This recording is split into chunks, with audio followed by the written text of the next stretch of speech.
พวกเราคนไปไต่ผู้รวมศาสนาผู้รู้เกิดมาในโลกาแผ่นดินตอนนี้ที่หญิงชายคนละล้นทุกคนจะมีมากคนมาโน้ทั้งหมดจากเช้านี้ก็ได้มีโอกาสมาคเดินนทางผ่าน ผู้เลือกเพื่อนคนนี้มาเป็นปีด้วยบอล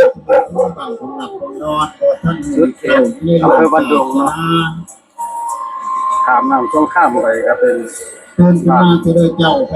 นอนเรารักใจเป็นกองเพื่อบันควันกองฟัน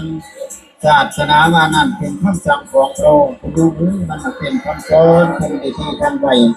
คนนี้ไปเมืองกานี่ละพานกาดันดันยังตั้งแต่คำสอนเป็นหนทางเทคนิคในเขาได้ใจเดินเพราะจึงพากันเอิญเรียกตัวศาสนานี่ว่าจะสอนสื่อโปร่งชุ่มไว้ที่ประสบสงให้ที่วินัยใบโยรักษาท่านกระทุ่งที่ปลาพ่อบนชอนศาสนามันบ่ห่อนเหมือนดังไฟมาไล่กันทุกนี้มันนั่งกินทุลงจุดเล็กที่น้ำศาสนาอุปรามาที่น้ำในรวมชดในโลกอาบเข้าสิบเท้าสิเทียมเพราะที่น้ำใจทุนโลกจินพาดกันโน่นบนโน้นของคนต่างนี่คือการที่ลังที่ออกไปในโลกใดเป็นเนื้อให้วิจัยบ้านกินดินโน้นเพื่อแก่คนคนที่นั้นได้มาโปรดจังไว้คนไรนั่นโปรดเงินบุญเห็นว่างานเป็นแกงงานสร้างคนคนอารมณ์พาแล้วเนี่ยโอ้ย้อนแสงครับพี่น้องเกี่ยวขึ้นมาค่ะนี่เพื่อที่กันคนแกงทำให้กันฮาลา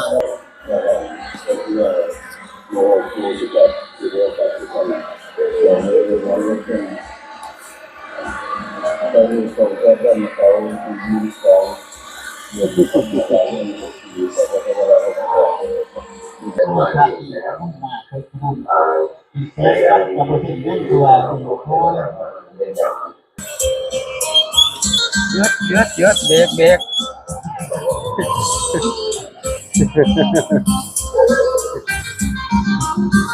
เบรกเบรก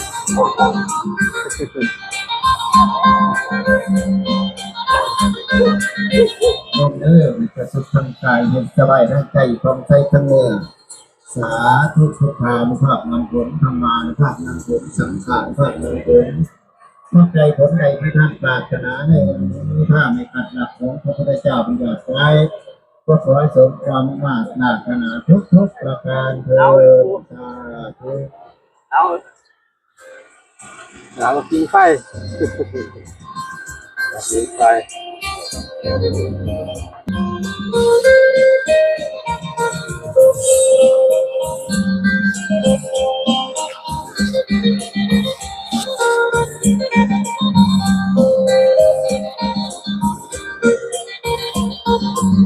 ต่ทรัพย์สินส่วนนี้มันบ่เพียงถาวรคุณน้องบ่แน่นอนคงทนบ่อาจมีจำตน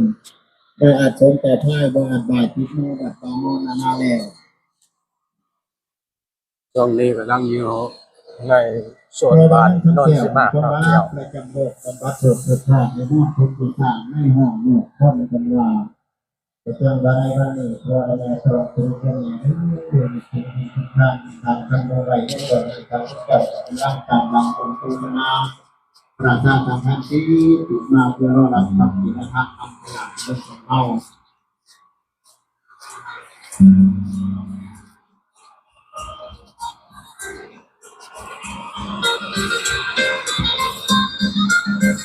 พุทธศาสนา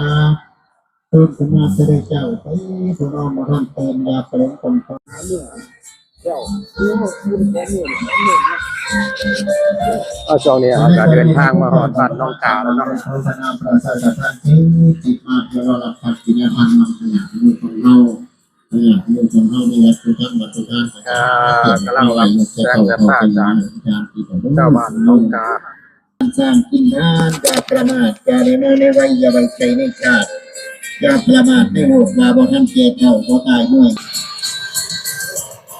เจ้าพระแม่สัตตะเจตนาอันดีเลิศคุณโยมเป็นสะพานไปเลยเพราะเป็นสะพานเกี่ยวสะพานท่องทั้งเทิงนี่ข้ามไม่น้ำไปได้หมดไปคนเราเนี่ยมีศรัทธาเป็นครูปรึกษาดูแจกแจงนั้นแล้วจำไปทำบุญนำเป็นสะพานเกี่ยวคนบุญได้ไปดู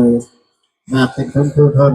ตึกดังเยี่ยมพระเจ้าเป็นเงินจ่ายนั่นปัจจัยมันเจริญเรื่องนี้เนื้อพระเจ้ามีบุตรเต่าให้เราหมายฟังค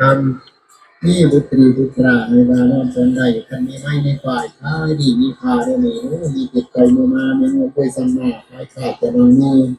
ท่านไม่นอกจากนี้ใจที่ไปเมื่อใกล้ท่านไปประเทศตามขโมยอย่างนำทางบุญเป็นนำกำหลังคอยระวังแดดแรงตามจุดอย่างงาอย่าได้วางใจถูกโสดในใจตัวเองไปใครอย่าได้มีมาตนเพราะมันมีความเรื่องเกิดท่านในโลกเกิดผู้คนก็ดีทำให้หน้าตามทรงพรถูกประชาในภาคของหลวงธรรมะภาคของไอ้คนฟังสอนฟังสอนอกในที่ว่าใครพยายามโมโหสนแก่สุวรรณคนโอ้มาถึงระวังนี่เป็นสุวรรณแบบคนดีเป็นเมื่อเลยใครที่มีจริงทำสิ่งที่ตรงข้ามข้างใครเดินทางทั้งเส้นทั้งทุกที่เป็นตัวมันสิรอดกระโดดและข้ามข้างเป็นเพิ่มมาอธิษฐานจิตเอาไว้ถึงโยมจำเป็นและอาตงกระได้ก็อาจได้คิดที่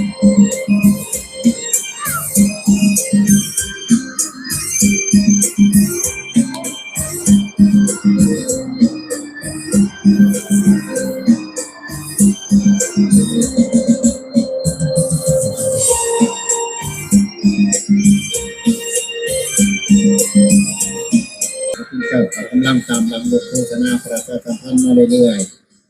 ที่การจิตวาจาภูษาที่นี้ภาษาของข้าพเจ้าท่านมือเขาดำดอกบัวขอยกที่มือหัวขอถวายได้ขึ้นพระพุทธขอถวายได้ขึ้นพระธรรมขอถวายได้ขึ้นพระองค์จิตจะน้อมส่งต่อพระนิพพานสาธุทุกขาท่านประเดี๋ยวขอให้ทุกขานี้ละพบเป็นเทลงแก้วขอให้ทุกขาแก้วจากโรมานขอให้ทุกขาพบศาสนาพระศรีอาน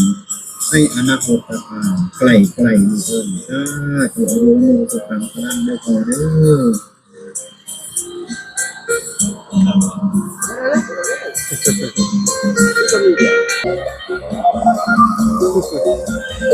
รับบ้านบอกผู้ใด